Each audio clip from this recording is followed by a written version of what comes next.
Hello दोस्तों, स्वागत है आप सभी का आज के इस वीडियो में। दोस्तों, आज हमारे परसेंटेज चैप्टर का आय व्यय पर आधारित सवाल है।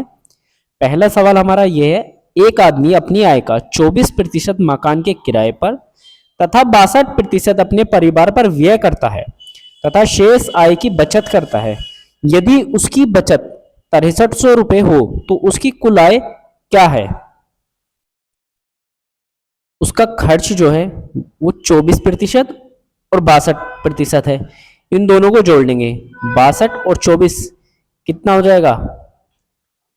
ये हो जाएगा 86%। हमने माना 100% उसकी क्या थी, आय थी, उसमें से 86% उसने खर्च कर दिया, तो बचाएगा कितना? उसकी बचत कितने की होगी? 100 में से 86 गए तो 14% उसकी बचत होगी। 14% की हमें सवाल में वैल्यू दी है 6300 रुपये। 6300 हमारे पास उसकी रुपए में आ गई। यहां से 1% की हम वैल्यू निकालेंगे तो 14 चौका 56, बचेगा यहाँ हमारे पास 7 और 14 पंजे 70। ये 450 आ जाएगी 1% की वैल्यू। हमें चाहिए किसकी? 100% की। तो 450 में 100 से गुणा कर देंगे हम, तो कितनी आ जाएगी हमारी कुल आय उसकी? 45,000।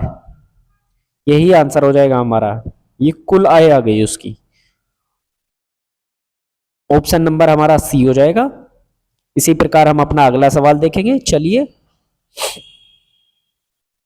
राम का व्यय और बचत 3:2 के अनुपात में है। उसकी आय में 10% की वृद्धि होती है और उसका व्यय भी 12% बढ़ जाता है। उसकी बचत में कितने वृद्धि होगी? हमें व्यय और बचत का अनुपात दिया है। कितने अनुपात में है ये? 3:2 में है। उसकी आय हमारे पास यहां से आ जाएगी। आय कितनी हो जाएगी? 5 उसकी आय थी, 3 उसने खर्च किए, 2 जीरो लगा देंगे हम तीनों पर। हमने माना उसकी आय 500, व्यय 300 हो जाएगा और बचत हो जाएगी हमारे पास 200। ठीक, अब इसमें हम 10% उसकी आय बढ़ाते हैं तो कितनी आ जाएगी? 500 का 10% हो जाएगा 50, यानी कि 550 हमारे पास उसकी आय हो जाएगी और 12% उसका व्यय बढ़ेगा। तो 12 तिया 36, ये आ जाएगा 336 उसकी हमारे पास व्यय आ जाएगा। तो बचत कितनी आ जाएगी? 550 में से 336 घटा देंगे तो 10 में से 6 गए 4 बचेंगे, 4 में से 3 गया तो 1 बचेगा। 214 हमारे उसके पास क्या आ जाएगी?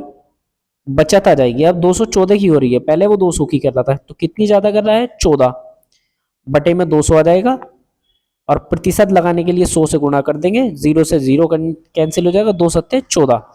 7% उसकी क्या आ जाएगी? बचत आ जाएगी, बढ़ेगी ये 7%। ऑप्शन नंबर ए हो जाएगा।